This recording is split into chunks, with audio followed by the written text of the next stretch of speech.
وحده لا شريك له وأشهد أن محمدا عبده ورسوله لا نبي بعده صلى الله عليه وعلى آله وصحبه وسلم تسليما كثيرا يا أيها الذين آمنوا اتقوا الله حق تقاته ولا تموتن إلا وأنتم مسلمون يا أيها الناس اتقوا ربكم الذي خلقكم من نفس واحدة وخلق منها زوجها وبث منهما رجالا كثيرا ونساء واتقوا الله الذي تساءلون به والأرحام إن الله كان عليكم رقيبا يا أيها الذين آمنوا اتقوا الله وقولوا قولا سديدا يصلح لكم أعمالكم ويغفر لكم ذنوبكم ومن يطع الله ورسوله فقد فاز فوزا عظيما أما بعد فإن أصدق الحديث كتاب الله وخير الهدي هدي محمد صلى الله عليه وعلى آله وسلم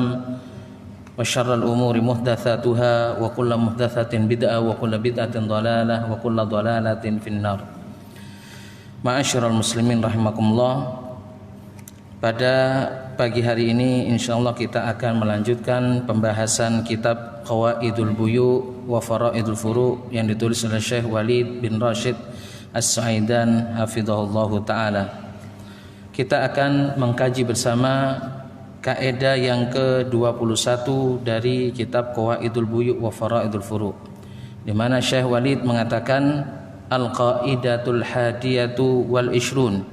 Kaidah yang ke-21, kullu mubahin adda ta'atihi ila muharramin fahuwa haramun. Setiap yang mubah, jika hal tersebut menyebabkan dengan mengkonsumsinya, dengan memakainya menyebabkan kepada sesuatu yang haram, maka hukumnya haram. Sekali lagi Syekh Walid mengatakan kullu mubahin adda ta'atihi ila muharramin fahuwa haramun. Setiap yang mubah di mana dengan menggunakannya atau mengkonsumsinya menyebabkan pada perkara yang haram, maka hukumnya haram. Artinya hukum dari yang mubah tersebut adalah haram. Kaidah ini adalah salah satu kaidah yang agung di dalam Islam, sekaligus kaidah ini menunjukkan akan mahasinul Islam, yaitu kelebihan-kelebihan dan kebaikan-kebaikan agama Islam, di mana Islam tidaklah melihat hukum sesuatu hanya terbatas pada perkara zatnya saja, tapi Islam memandang hukum sesuatu dari perkara zatnya juga dari perkara ma'alnya, artinya akibatnya. Ya. Bisa jadi hukum zat dari sesuatu itu halal, tapi jika sesuatu yang halal ini dipergunakan pada sesuatu yang haram, maka sesuatu yang halal tadi hukumnya bertingkat menjadi haram. Begitulah Islam memandang, dan begitulah kesempurnaan agama Islam yang kita tidak menemukan di dalam agama-agama lain di muka bumi ini. Kaidah ini juga disebut oleh para ulama sebagai kaidah saddud dari'ah, yaitu menahan ataupun menghalangi satu perkara yang sekiranya akan menimbulkan perkara yang lebih besar. Menghalangi satu perkara yang perkara ini kecil untuk apa? Untuk menyebabkan perkara yang lebih besar. Seperti contohnya sholat di masjid yang di depannya ada kuburan. Al-aslu pada dasarnya sholat di masjid tidak ada masalah, hal ini diperbolehkan. Namun jika sholat di masjid yang di depannya ada kuburan tersebut dikhawatirkan hal ini akan menyebabkan pada perkara yang besar, yaitu kesyirikan, mengagungkan kuburan tersebut, maka hal ini dilarang. Begitu gambaran dari kaidah ini. Kullu mubahin adda ta'atihi ila muharramin fahuwa haramun. Setiap yang mubah dengan mengkonsumsinya atau memakainya itu menyebabkan pada sesuatu yang haram, maka yang mubah tersebut hukumnya haram. Kaidah ini juga masuk dalam kaidah jual beli, di mana nanti Syekh Walid hafizahullah taala menyebutkan tentang kaidah ini dalam lingkup jual beli. Taib, Syekh Walid mengatakan wa hadhil qaidatu dakhilatun tahta qaidati saddid dara'i allati laha fil fiqhi al-manzilatil 'aliyah wal martabatir rafi'ah. Kaidah ini atau kaidah ini masuk dalam kaidah saddud dari'ah, saddud dara'i, yaitu kaidah ya menghalangi satu perkara yang kecil ya karena karena sesuatu yang kecil ini bisa menyebabkan perkara yang besar. Allati laha fil fiqhi al-manzilatul 'aliyatu wal martabatur rafi'ah, di mana di dalam fikih, pembahasan fikih, kaidah saddud dari'ah atau saddud dara'i ini merupakan salah satu ya pembahasan yang sangat penting, pembahasan yang tinggi. Wa bayanuha, dan penjelasan dari kaidah ini adalah ayyuqal innal mubahat yuhkam laha bil ibahah bin nadhari ila dzatiha, bahwa perkara-perkara yang mubah dihukumi perkara tersebut dengan kebolehannya, kemubahannya jika dilihat dari zatnya. Perkara yang mubah ya akan dihukumi kemubahannya, kebolehannya jika melihat dari zatnya. Adapun jika dilihat dari maqasidnya, jika dilihat dari maksudnya, dari tujuannya, fa innaha takhtalifu ahkamuha bi ikhtilafi ma yuradu biha, maka perkara yang mubah tersebut berbeda-beda hukumnya sesuai dengan perbedaan apa? Perbedaan maksud atau tujuan dari perkara yang mubah tersebut. Wa ikhtilafu athariha wa nataijiha, dan begitu juga akan berbeda hukumnya sesuai dengan perbedaan pengaruh-pengaruhnya dan hasil-hasilnya. Wa dzalika li annal mubahat wasail, dikarenakan perkara yang mubah tersebut adalah wasilah, perantara ya. Nah, sebagaimana dalam kaidah hukum perantara itu mengambil hukum maksud, mengambil hukum tujuan ya. Wa qad taqarrara fil usul annal wasail laha hukmu ahkam maqasid, dan telah ditetapkan dalam usul, yaitu usul fikih, bahwa al-wasail laha ahkamul maqasid ya. Wasilah-wasilah atau perantara-perantara itu ya mempunyai hukum sama dengan hukum tujuannya. Fawasailul wajibatun, maka perkara yang dengan perkara tersebut kewajiban itu akan tertunaikan, maka perkara itu hukumnya wajib. Sekali lagi ya, salah perkara ya, jika perkara tersebut dengan melakukan perkara itu ya suatu kewajiban itu akan tertunaikan, maka perkara itu adalah wajib. Fasailul wajib wajibatun wa wasailul muharram muharramatun, begitu juga ya perkara-perkara yang haram, artinya perkara-perkara perantara-perantara yang haram, jika dengan perantara tersebut menyebabkan perkara yang haram itu ya dilakukan, maka wasail atau perantara tersebut hukumnya haram. Wa wasailul mandubah, begitu juga perkara atau wasail wasilah ya, perantara-perantara yang boleh diperbolehkan. Selama perantara yang diperbolehkan itu menyebabkan sesuatu yang boleh itu dilakukan, maka hal itu boleh hukumnya. Begitu juga perkara yang makruh.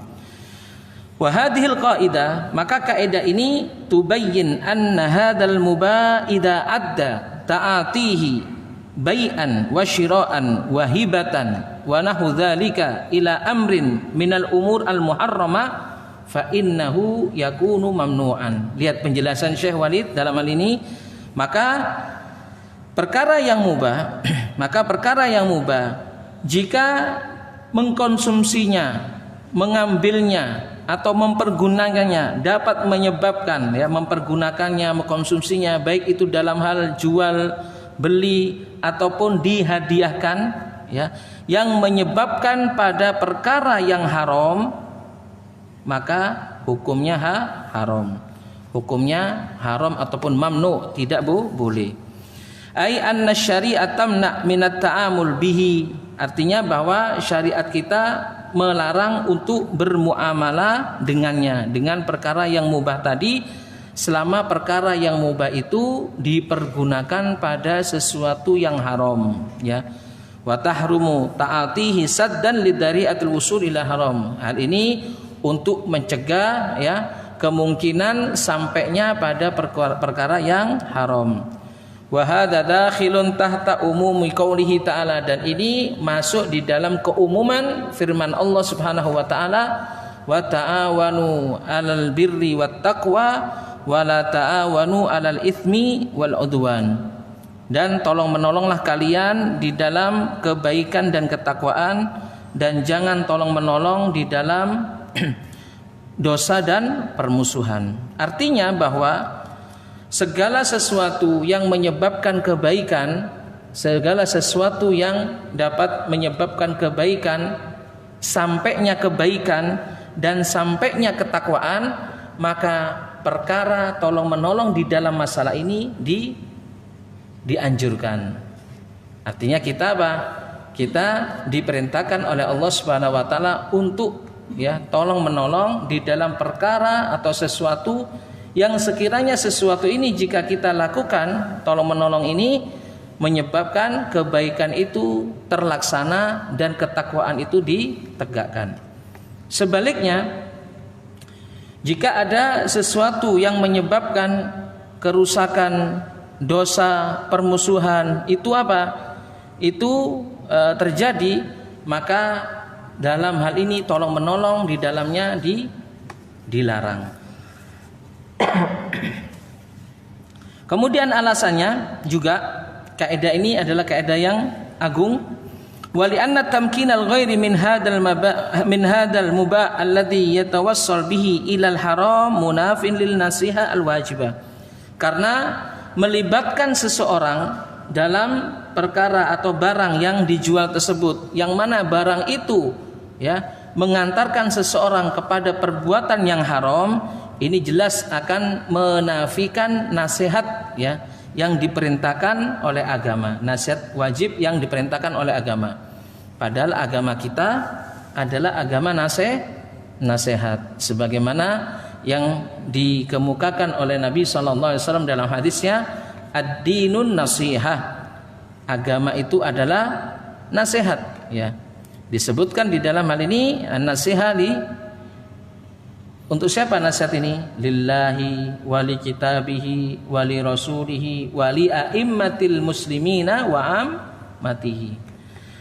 Nasihat adalah untuk Allah, untuk kitabnya, untuk rasulnya, dan untuk pemimpin-pemimpin kaum muslimin serta kaum muslimin secara umum.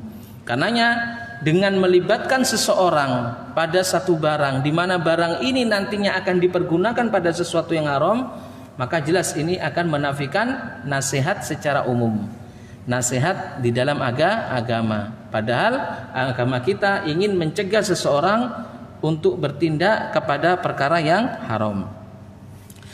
Wa qala sallallahu alaihi wasallam, dan juga menafikan, ya, firman sabda Nabi sallallahu alaihi wasallam, wa idastansahaka fansah lahu. Di antara hak muslim yang satu dengan muslim yang lainnya adalah wa idastansahaka fansah lahu. Jika seorang muslim itu meminta nasihat kepadamu, maka hendaklah engkau menasihatinya. Menasihati di sini adalah apa? Menunjukkan kepada yang benar, ya. Jadi salah satu nasihat yang dimaksud di sini adalah menunjukkan seseorang kepada kebaikan. Manakala dia tidak menunjukkan seseorang kepada kebaikan, justru sebaliknya menunjukkan seseorang kepada perkara yang haram, maka jelas hal ini akan apa? Akan menafikan, ya, perkara yang agung di dalam Islam, di antara hak muslim yang satu dengan muslim yang lainnya. Kemudian alasannya pula, wa fil man'i min dzalika akhdun ala aidi ma yuriduna kharqus safina. Dan dengan mencegah seseorang, ya, untuk tidak berbuat yang haram dengan perkara yang halal tadi, dengan perkara yang mubah tadi, hal ini sama saja kita juga telah mencegah tangan seseorang tersebut untuk melobangi safinah, yaitu melobangi kapal. Di dalam hadis disebutkan ya permisalan Nabi SAW ya tentang orang-orang yang meninggalkan amar ma'ruf dan nahi mungkar, seperti permisalan orang yang ada di satu kapal, di mana ada salah satunya orang yang dibawa kapal ini, kalau mengambil air ya maka dia harus ke atas dulu, dan ini akan merepotkan ya. Lalu kemudian berpikir orang yang dibawa ini, enak orang yang di atas kalau ngambil air tinggal nimba saja ya. Nah, orang yang dibawa nggak bisa nimba ya, tapi dia harus ke atas dulu baru bisa nimba ya. Gimana kalau seandainya orang-orang yang dibawa berpikir, gimana kalau seandainya dilobangi saja ya, dilobangi saja kapal tersebut sehingga air itu bisa bisa mengalir, mancur lah ya, bisa mengalir sehingga mereka bisa dengan enaknya mengambil air. Nah di sini kata Nabi SAW, kalau tidak dicegah mengakibatkan apa? Tenggelam seluruhnya kapalnya ya, anggota-anggota di kapal tersebut tenggelam semua. Nah dengan mencegahnya maka apa? Akan terselamatkan seluruhnya. Dan begitulah ya Islam memandang. Jadi jika ada seseorang yang akan melakukan satu perbuatan maksiat, satu perbuatan yang haram, kemudian kita tidak mencegahnya, maka akibatnya bisa berdampak bukan hanya pada dirinya sendiri, juga berdampak pada orang lain ya. Karenanya Islam selalu mengingatkan kepada kita ya, Allah Subhanahu wa taala mengingatkan kepada kita agar kita ya takut, khawatir dengan fitnah ya, dengan azab Allah, yang mana azab Allah ini jika turun tidak hanya menimpa pada siapa? Pada orang yang melakukan maksiat saja. Menimpa secara umum, baik orang yang melakukan maksiat dan orang yang tidak melakukan maksiat. Wattaqu fitnatan la tusibannal ladzina dzalamu minkum khassah ya. Jangan takutlah kalian pada satu fitnah, satu azab dari Allah Subhanahu wa taala yang tidak hanya menimpa pada orang yang zalim saja ya, selain mereka. Maka inilah ya kemuliaan, keagungan Islam di dalam kaidah ini. Karenanya Nabi SAW menceritakan fa in akhadu ala aidihim najau wa najau jami'an. Jika ya seseorang ya, jika mereka menahan orang ini untuk melobangi kapal, maka mereka akan selamat dan selamat seluruh ya yang ada di dalam kapal tersebut. Wa in tarakuhum, namun jika dibiarkan saja orang itu melobangi kapal, halaku wa halaku jami'an, maka akan binasa dia dan binasa juga orang-orang yang ada di seluruh kapal tersebut. Hadis muttafaq alaihi. Begitu juga di dalam hadis disebutkan tentang orang-orang yang ya, khamr itu kan haram ya. Asal hukum khamr haram itu mananya yang haram? Meminumnya yang haram. Tapi Nabi SAW tidak hanya melaknat orang yang meminum khamr saja ya, tapi orang-orang yang membantu sampai khamr itu diminum ya, sampai khamr itu dikonsumsi, maka dia juga masuk dalam laknat Rasulullah SAW. Nabi SAW bersabda disebutkan dalam hadis, la'ana Rasulullah SAW fil khamri asyarah ya. Rasulullah SAW melaknat ya di dalam masalah khamr itu 10 orang. 10 orang. Siapa saja?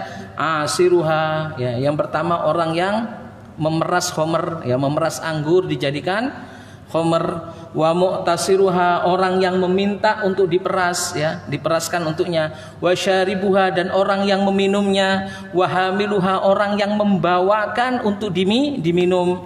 Wal mahmulati ilahi, orang yang meminta untuk dibawakan. Wasakiha, orang yang ya memberikan minumnya. Wa bai'uha, orang yang menjualnya. Wa akilu thamanaha, orang yang memakan ya hasil dari penjualan khamr. Wal mushtarilaha, orang yang membeli khamr dan sekaligus orang yang diminta untuk membeli khamr. Seluruhnya dilaknat. Masya Allah ya. Jadi perkara satu khamr saja ya, yang dilaknat bukan hanya yang meminum saja. siapapun yang ikut andil, ya, siapapun yang ikut andil, ya, sehingga khamr ini diminum, ya, dikonsumsi, maka orang-orang tersebut ikut dilaknat oleh Rasulullah SAW. Bisa dipahami para jamaah, ya. Jadi di sini Islam memandang tidak hanya, ya, orang yang meminum, sebab orang itu meminum apa? Nah, sebab orang itu meminum khamr apa? Maka ini semuanya masuk dalam laknat. Hadis riwayat Tirmidzi, Ibnu Majah dari hadis Anas bin Malik radhiyallahu taala anhu. Syekh Walid mengatakan penjelasan tentang hadis ini, wa minal ma'lum anna asiraha wa mu'tasirah innama yasiru inaban. Dan kita ketahui bahwa orang yang memeras dan orang yang meminta diperaskan, bisa jadi dia hanya memeras apa? Inab, memeras anggur, meminta diperaskan anggur. Lakin lamma kanat niyatuhu bihadal asri ittikhadu khamran dakhala fil la'nah. Tapi tatkala niatnya dia ketika memeras anggur tersebut dan meminta diperaskan anggur itu niatnya untuk dijadikan khamr, maka masuk di dalamnya laknat dari Rasulullah SAW. Fadalla dzalika ala anna kulla bai'in a'ana ala maksiatin bi annahu muharram. Maka hal ini menunjukkan bahwa setiap jual beli yang, ya, menolong seseorang untuk berbuat maksiat, memudahkan seseorang untuk berbuat maksiat, maka jual beli tersebut hukumnya haram. Fa'ala hadza, karena itulah, atas dasar inilah, fala yajuzu bai'ul asir liman yaghlibu 'ala dhanni isti'maluhu fil khamri. Karena itulah, atas dasar itulah, tidak boleh bagi seseorang untuk menjual perasan anggur, tidak boleh bagi seseorang untuk menjual perasan anggur kepada seseorang yang, ya, diduga kuat orang ini akan memakainya sebagai khamr. Faham para jamaah? Kalau kita pedagang anggur katakan, ya, jualan asir anggur, yaitu perasan anggur, jus anggur katakan. Kita kalau melihat ada seseorang, orang di pemabuk ini, kalau dia membeli dari kita anggur, ya, dugaan kuat orang ini akan mempergunakannya apa? Sebagai khamr. Maka kita tidak boleh menjualnya kepada dia. Paham para jemaah? Ya, kita tahu, wah, orang ini pemabuk ini. Dia beli ke kita apa? Asir inab, yaitu perasan anggur, ya. Dia beli ke kita dan juga belinya dengan jumlah yang cukup besar. Wah, ini dugaan kuatnya dia akan memakainya sebagai khamr. Maka haram bagi kita untuk menjual perasan anggur ini, meskipun anggur asalnya halal. Anggur halal para jamaah. Halal, ya. Memakan anggur halal. Juga menjadikan anggur sebagai jus, di jus halal, tidak ada masalah. Tapi dengan kita tahu ada orang yang datang kepada kita, dia pemabuk, kemudian membeli anggur dari kita, lah, yang diduga kuat akan dijadikan oleh dia sebagai khamr, maka dengan menjual anggur itu kepada dia, hukumnya haram.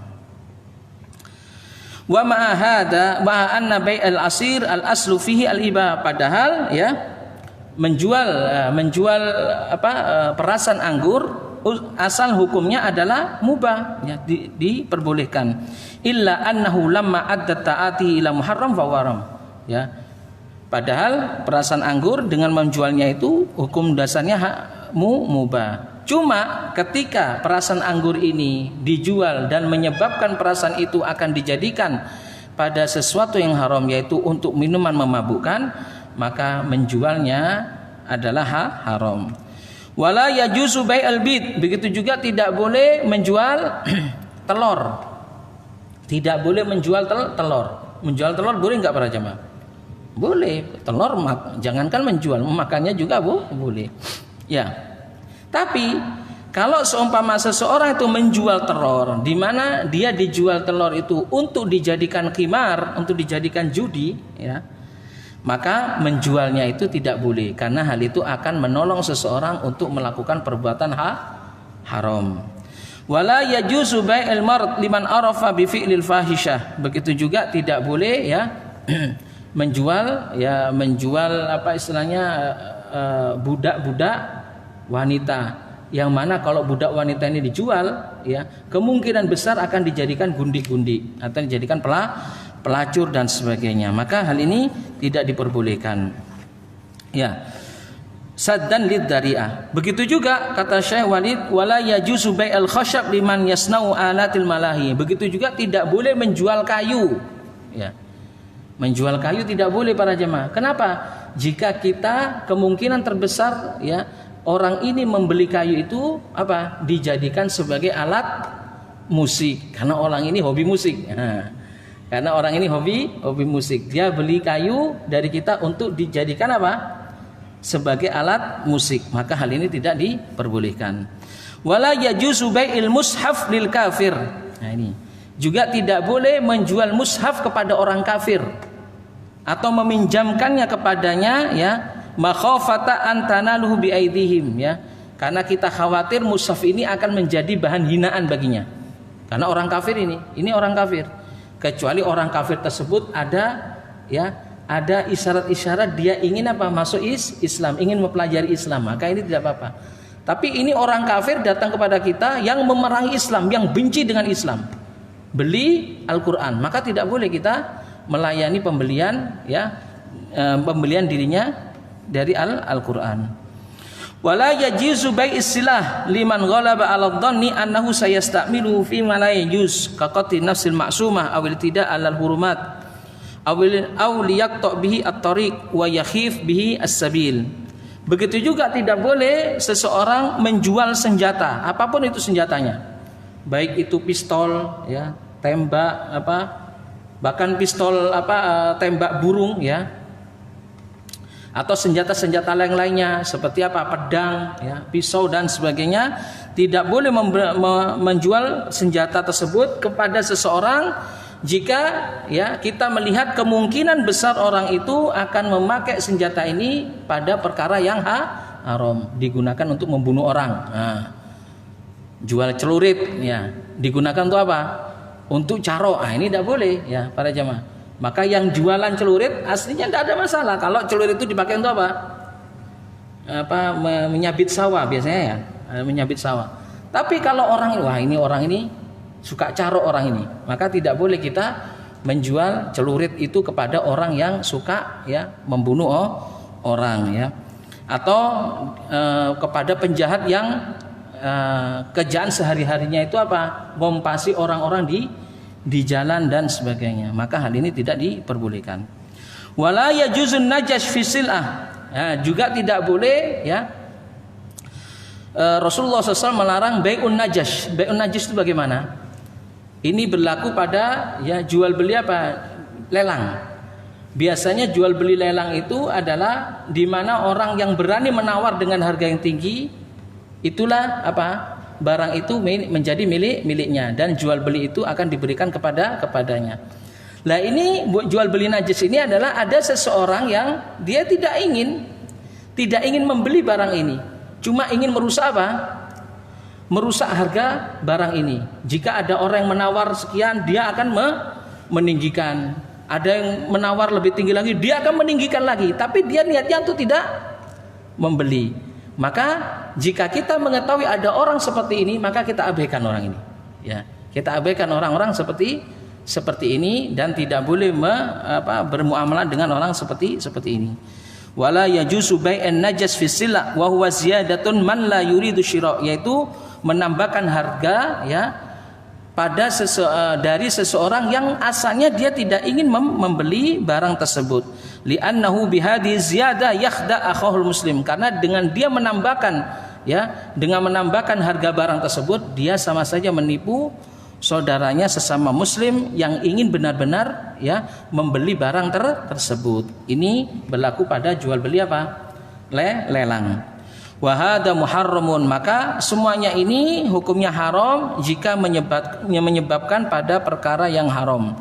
Walidzalika tsabata al-hadis bin nahyi anhu kama fi sahih min hadis Ibnu Umar radhiyallahu taala anhuma wa kadzalika la yajuzul bai' ba'da nida'il jum'ah, ya.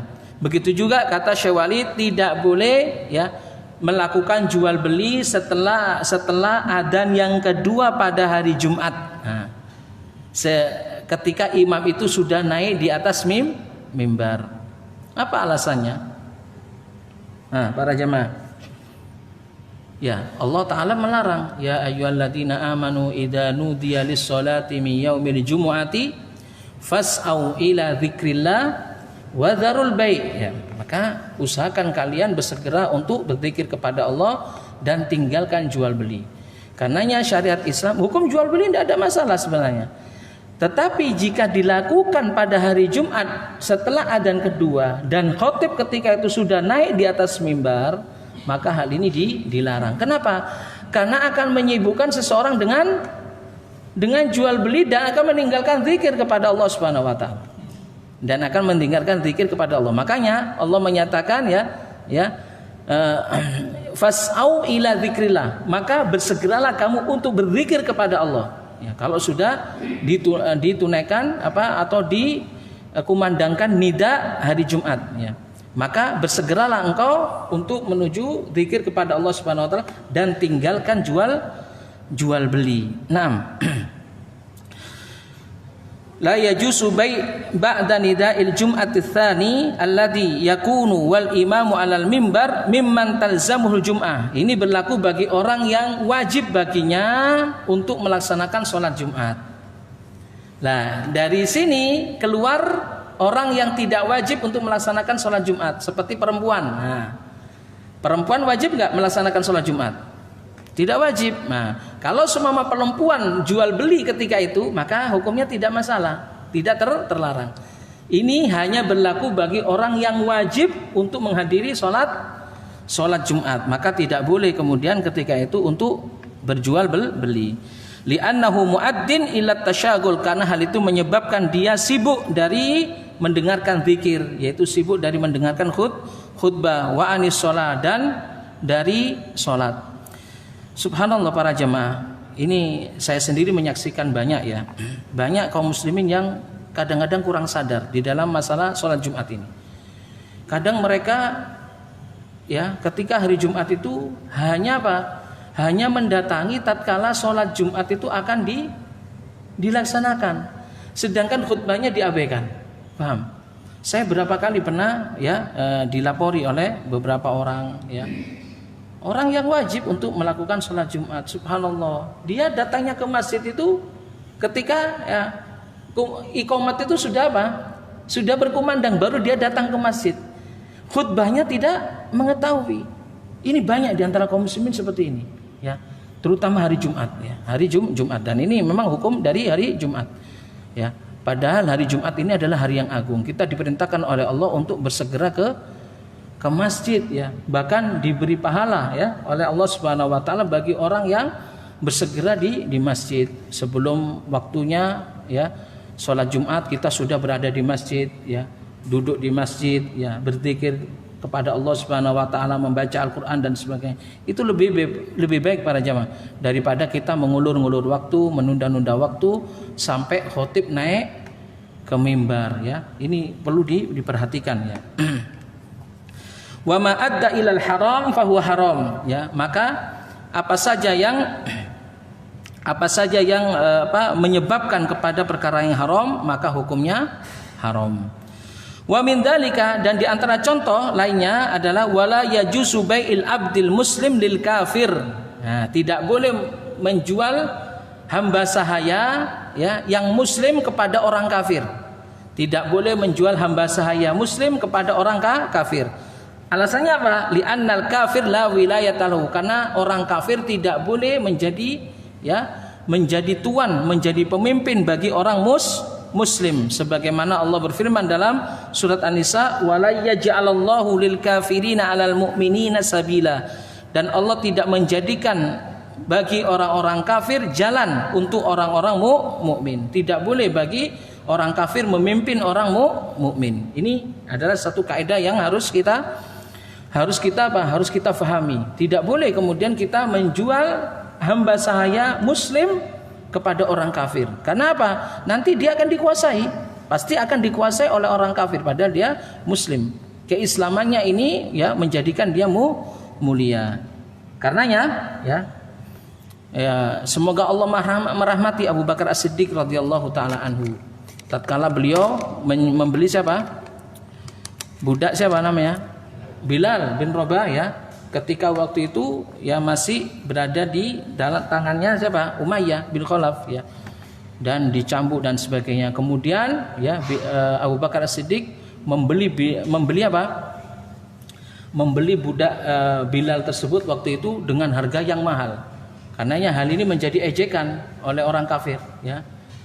Ini loh tidak ada harganya katanya orang kafir. Ini Bilal ini tidak ada harganya sangat murah sekali. Kenapa kok Abu Bakar mau membeli dengan harga mahal? Tapi dijawab oleh Abu Bakar, jangankan kamu menjual dengan harga segitu, kamu menjual berlipat-lipat dengan harga segitu, saya juga tetap akan membelinya. Beliau sangat paham sekali bahwa keislaman yang ada pada diri Bilal ya bin Rabah radhiyallahu taala anhu itu sangatlah agung dibandingkan dengan ya Bilal kemudian berada di bawah tangannya siapa? Seorang kafir. Fal aslu bai'ul abdi mubahun ya, pada asalnya menjual hamba sahaya kepada siapa saja mubah ya. Lakinnahu fi hadhil halah, akan tetapi di dalam keadaan ini jika menjual budak tersebut akan menyebabkan budak itu berada di bawah kekuasaan orang kafir dan ini adalah hal terlarang, maka menjual budak tersebut kepada orang kafir hukumnya haram.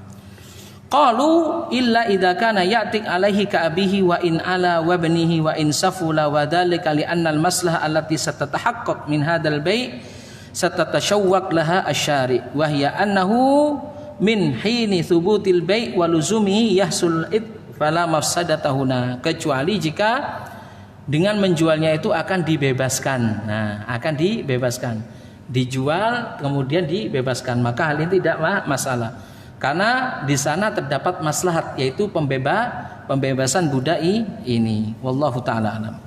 Begitu juga kata Syekh Walid, wala yajuzu ta'jir dukan, tidak boleh juga menyewakan dukan, toko. Menyewakan toko au hadal mahal atau tempat ya, tempat apa saja liman yabi'u fihi syai'an muharraman, kepada orang yang akan mempergunakan jual beli pada sesuatu yang haram ya.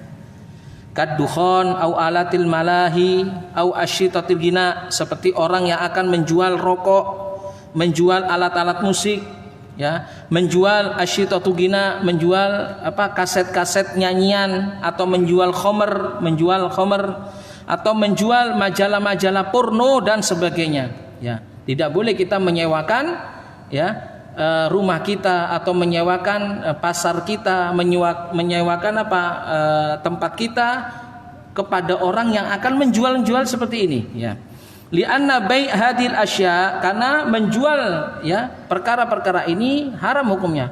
Menjual khamr haram hukumnya, menjual majalah-majalah porno haram hukumnya, menjual rokok juga haram hukumnya, menjual alat-alat musik juga haram hukumnya. Maka ketika kita tahu bahwasanya orang ini profesinya menjual seperti ini, kemudian kita sewakan tempat kita kepada orang ini, maka kita sudah melakukan perbuatan yang haram. Ini tidak boleh ya. Sama dengan orang yang menyewakan tempatnya untuk prostitusi ya.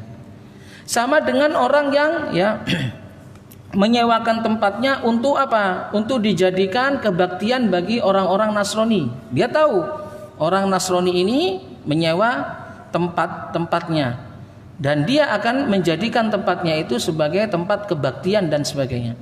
Maka tidak boleh kita menyewakan tempat kita kepada orang-orang seperti ini. Wa ma afdha ilal haram fahuwa haram, maka apa saja yang menyebabkan kepada perkara yang haram maka hukumnya haram. Wala yajuzu aidan ta'jiru ad-dari aw istirahatu liman yaghlib 'ala dhanni ay yastakhdimaha fil haram. Begitu juga tidak boleh menyewakan rumah atau losmen ya, tempat peristirahatan kalau kita melihat ada orang yang menyewa ini secara kemungkinan terbesar akan ya melakukan perkara yang haram. Li'anna kulla bai'in au ijaratin a'anat ala haramin fahiya haramun. Karena setiap jual beli atau ya ijarah, sewa menyewa yang membantu seseorang untuk melakukan perkara yang haram, maka hukumnya haram. Begitu juga ya, wa min dalika ta'jilul ard awid dar, ya, menyewakan rumah atau menyewakan tanah yang nanti rumah atau tanah itu ya dugaan terbesar akan digunakan untuk bank ribawi, ya, bank ribawi. Tanahnya dipakai untuk bank ribawi, rumahnya dipakai untuk bank ribawi, maka hal ini juga tidak boleh. Fal bai' fi hadhihi suwari jami'uha mubahun, ya, secara garis besar ya, jual beli hal ini pada asalnya adalah mubah, ya. Tapi jika hal itu menyebabkan pada perkara yang haram, maka hukumnya haram. Wa min dzalika aidon, dan di antara contoh berikutnya dalam kaidah ini adalah la yajuzu bai'ihi ala bai'i akhihi. Tidak boleh seseorang menjual sesuatu ya setelah sebelumnya dia berakad dengan seseorang pada sesuatu itu. Ya. Contohnya, orang ini menjual HP kepada si A, katakan. Si fulan menjual HP kepada si A.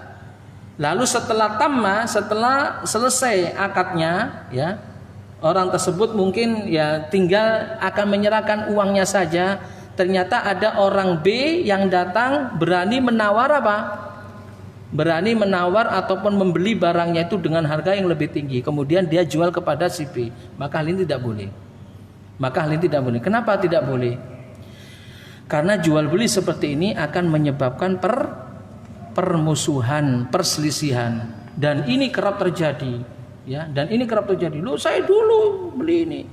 Loh, saya dulu yang nawar ini. Kenapa engkau nawar ini? Loh, saya kan sudah menawar. Iya, kata pedagangnya. Ya jelas, saya akan memberikan kepada orang yang berani menawar tinggi. Lah, ini tidak boleh. Atas dasar ini tidak boleh. Siapa dulu yang menawar, ya, siapa dulu yang membeli, meskipun harganya itu lebih rendah daripada orang yang berikutnya, orang yang kedua, maka tidak boleh kemudian dia memberikan kepada orang yang kedua. Ini dinyatakan dalam hadis ini, dan ini sebagai contoh dari kaidah ini.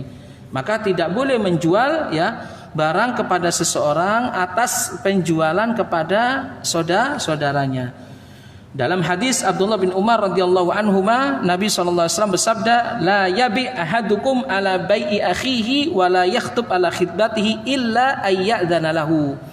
Tidak diperbolehkan salah seorang di antara kalian untuk menjual atas jualan saudaranya, dan juga tidak boleh menkhitbah, yakhtub, ya, meminang, ya, atas pinangan saudaranya illa ayyadzana lahu, kecuali setelah diizinkan. Nah, ada orang melamar gadis, ya, seseorang, ya, si fulan melamar gadis si A, ya. Belum menjawab, ternyata ada orang ketiga datang melamar pula si gadis ini, ya, kemudian diterima lamarnya. Ini tidak boleh, ya. Ini tidak boleh. Jawab dulu, ya, yang A ini jawab dulu, Pak, afwan, saya tidak bisa menerima lamaran Anda. Ya sudah, selesai. Berarti apa? Sudah putus. Baru setelah itu boleh menerima lamaran yang lainnya. Jangan kemudian apa, ya, menang-menangan. Wah, ini lamaran, wis sudah, saya tak menang-menangan sama orang ini untuk melamar gadis ini dan sebagainya. Maka hal ini tidak diperbolehkan. Wadzalika li'anna dzalika mufdin ila mukhasamah. Hal itu dikarenakan apa? Akan menyebabkan terjadinya pertengkaran, pertikaian, ya. Dan akan menyebabkan tahajur, ya, akan menyebabkan orang itu saling sentimen. Padahal Islam dalam hal ini melarang sesama saudara muslim untuk saling bertikai. Fahadil umur muharramah, ya, pertikaian, permusuhan, perpecahan dan sebagainya. Hal ini adalah perkara-perkara yang diharamkan terjadi atas kaum muslimin, ya. Maka segala sesuatu yang akan menyebabkan pertikaian, perpecahan, ya, kemudian perselisihan dan sebagainya, jalan ini wajib untuk ditutup. Faham para jamaah? Nah, inilah yang menyebabkan kenapa Nabi SAW melarang hal ini. Nah,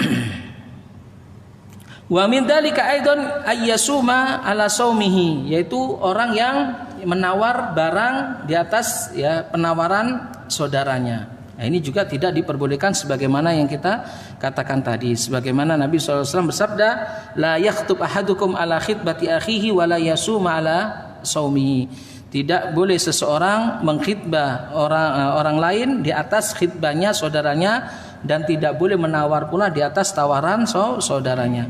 Karena hal ini menyebabkan apa? Terjadinya perkara yang haram, yaitu permusuhan, perpecahan di antara sesama kaum muslimin. Wa min dzalika aidon, dan di antara contoh berikutnya kata beliau, kata Syekh Walid, la yajuzu qabulul hadiyah liman tawalla amalan lil muslimin min ahadin minal murajiin. Tidak boleh menerima hadiah ya bagi orang-orang yang berprofesi untuk membantu urusan kaum muslimin. Jika urusan ini tidak dibantu, maka urusan kaum muslimin akan terbengkalai. Maka tidak boleh dia mengambil hadiah. Bahkan ya disebutkan dalam hadis sebagaimana yang telah lalu kita bahas, ini termasuk riba asy-syafa'ah. Karena Nabi SAW pernah mengatakan, barang siapa yang menolong seseorang, ya, kemudian dia diberi hadiah, lalu dia menerima hadiah tersebut, faqad ata baban aziman min abwabir riba. Dia telah mendatangi atau dia telah mengambil bab atau pintu yang besar dari pintu-pintu riba. Hal ini tidak boleh, ya. Kenapa tidak boleh para jamaah yang dirahmati Allah? Ya, karena dia berprofesi sebagai ya orang yang membantu kaum muslimin, urusan kaum muslimin, dan dia juga sudah mempunyai gaji, sudah mempunyai rotib dalam hal ini. Termasuk di antara nasihat li umuril muslimin, ya. Maka kita tidak boleh memberikan hadiah kepada orang-orang seperti itu. Ustadz, kalau tidak diberi Ustadz, nanti akan apa? Dipersulit Ustadz. Nah, urusan dia dipersulit, ya. Urusan dia, tanggung jawab dia di hadapan Allah Subhanahu wa taala. Yang jelas kita tidak boleh memberikan hadiah apapun. Ustadz, kalau dipersulit terus gimana? Ya sudah, antum sudah lakukan, ya. Lakukan selama hal itu menjadi yang syar'i.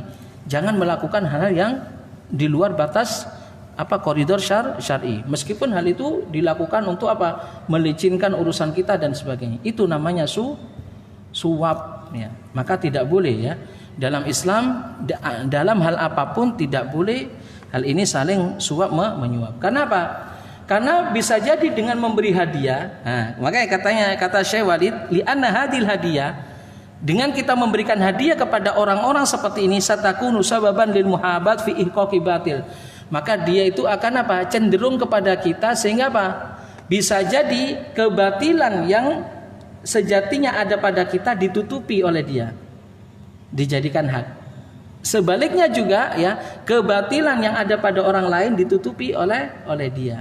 Dan inilah, ya, tidak bolehnya, ya, memberikan hadiah kepada orang-orang yang mempunyai wewenang tanggung jawab untuk kaum muslimin. Fahada haramun wa ma adda ila haramin fahuwa haram. Maka hal ini haram. Apa saja yang menyebabkan perkara itu pada perbuatan haram, maka hal itu tidak diperbolehkan. Begitu juga terakhir. Nah, contoh terakhir. Ini juga, ya, berlaku bagi kebanyakan, ya, penduduk Indonesia yang senang rokok. La yajuzu aidan ta'jirul ardi liman yazra fiha alqat aw tubag. Ya. Tidak boleh menyewakan tanah kepada orang penanam tembakau. Nah, penanam tembakau atau penanam ganja, ya. Penanam ganja. Tembakau untuk apa para jemaah? Jelas untuk rokok, ya. Untuk rokok. Adakah tembakau dimakan? Tidak, akan disedot, dijadikan rokok. Nah, kalau kita tahu bahwasanya orang ini menanam tembakau akan dijadikan rokok, tidak boleh kita menyewakan tanah kita kepada penanam tembakau. Di anna hadza yuhram, ya, tanawuluha, karena rokok jelas adalah sesuatu yang haram dan wajib untuk dimusnahkan. Dan apa saja perkara-perkara yang menyebabkan perkara yang haram, maka hukumnya haram. Dan banyak, ya, perkara-perkara ini bisa kita kiaskan pada amalan-amalan kita sehari-hari. Wallahu taala alam. Taib, dengan itu para jamaah, selesailah pembahasan kaidah yang ke-21 dari buku Qawaidul Buyu' wa Faraidul Furu'. Insyaallah kaidah yang berikutnya, kaidah yang ke-22, ya, tentang tangan yang ghasib itu dia menanggung seluruhnya, dan tangan yang amanah, ya, tidaklah menanggung kecuali setelah dia menyia-nyiakan. Insyaallah kita akan bahas hal ini pada pertemuan yang akan datang. Wallahu taala alam. Ada pertanyaan? Baik, silakan.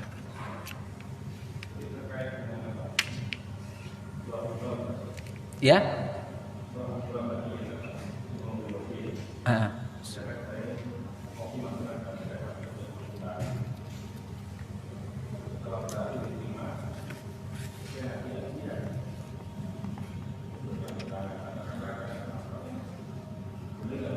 Hadiah itu atas dasar apa?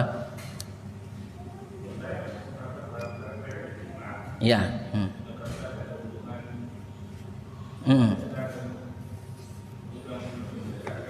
Atas dasar bersyukur karena barangnya diterima. Ya, gitu. Tayyib.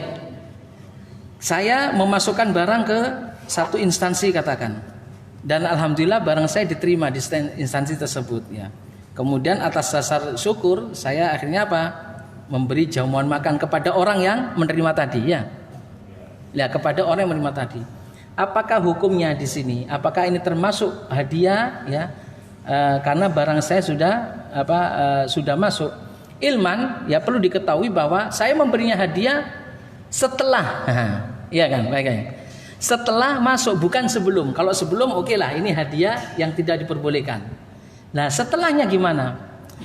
Setelahnya ya, meskipun hal seperti ini memang istilahnya para ulama menyebutnya sebagai sebagian ulama menyebutnya sebagai balasan al-ma'ruf, sebagaimana Nabi SAW pernah mengatakan, man sona ilaika ma'rufan fakafi'u, barang siapa yang berbuat kebaikan padamu maka balaslah kebaikannya. Dia sudah berbuat baik pada kita, maka apa? Kita membalas perbuatan baiknya. Kalau kita tidak bisa membalasnya perbuatan baik, ya bisa kita ucapkan kepadanya jazakallahu khairan. Taib. Atas dasar ini saya ingin membalas perbuatan baiknya karena dia telah berjasa pada saya untuk memasukkan barang saya, kemudian saya ingin berbuat baik, membalas kebaikannya. Sebagian ulama memandang hal ini tidak mengapa. Tapi sebagian ulama ada yang memandang ma'alnya, yaitu akibatnya. Kalau seumpama kita melihat akibatnya dengan kita berbuat seperti ini, nanti dia akan terbiasa kepada orang-orang berikutnya. Kalau tidak diberi hadiah maka dia akan dongkol atau akan ini dan sebagainya. Maka melihat akibatnya, hal ini dilarang. Karenanya Islam bukan hanya melihat perkara itu pada zatnya saja, tapi melihat akibatnya. Dulu para jamaah, ini kisah yang nyata ya, terkait haji ataupun umroh dalam perhotelan ataupun transportasi ketika haji dan umroh. Dulu ada satu riwayat ya, orang-orang lama mengatakan dulu tidak ada istilah baksis ya. Nah, mereka itu mengistilahkan baksis. Baksis itu adalah tip ya, tip hotel ataupun tip transportasi dan sebagainya. Dulu tidak ada di Mekah dan Madinah. Mereka murni ya, hotel harganya sekian ya sudah, nanti pekerjanya, billboynya dan sebagainya ya dengan tugasnya mengambil barang, mengantarkan barang ke kamar-kamar ya sudah, itu tugasnya sudah. Nah, ada masyarakat kita yang merusak tatanan ini.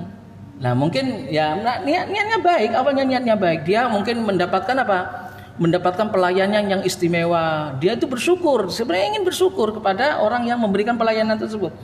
Nah, diberinya uang orang ini. Nah, wah, akhirnya jadi terbiasa. Enak ya melayani jamaah haji Indonesia, ya.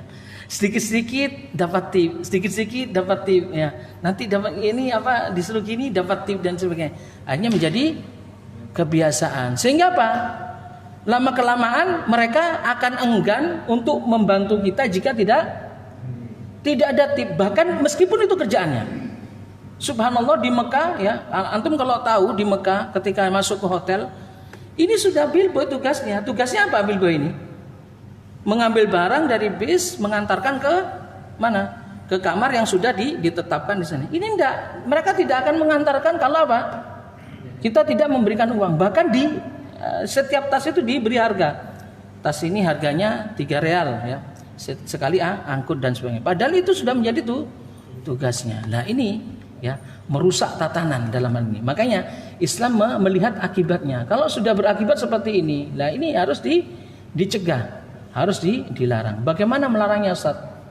Ya, harus ini stakeholdernya harus kita kita beritahu hal seperti ini, ya. Hotel-hotelnya harus kita beritahu seperti ini, bahwa hal ini merupakan perkara yang haram. Bahkan para jamaah, ini ana sendiri yang mengalami.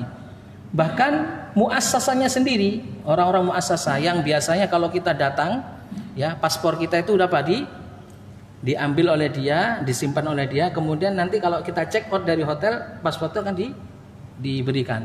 Ini orang-orang muassasah. Ini kalau sudah kita mau check out, mereka minta. Saya bilang tidak, ya haram, ya. Ini di tanah suci. Saya bukan saya tidak mau memberi Anda ada punya uang Anda, ya.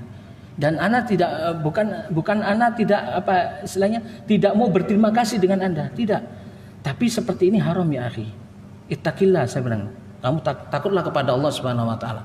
Jika tidak, ya Anda tidak mau bertanggung dalam hal ini. Akhirnya dia kalau diingatkan seperti itu, ya sudah. Syukran jazakallahu khair. Kalau sudah mengingatkan saya dan sebagainya. Hal-hal seperti ini ya akhi, harus kita istilahnya kita jauhi, kita ingatkan. Dia sudah punya gaji kok. Dia sudah diberi, ya. Orang-orang muassasah dia punya gaji tersendiri sudah. Untuk apa kemudian dia meminta lagi kepada kita? Maka hal-hal seperti ini, rishwah, suap dan sebagainya, atau hal-hal yang akan mengarahkan seseorang dalam hal ini untuk rishwah, maka hal ini harus dicegah. Wallahu taala alam. Taib. Silakan.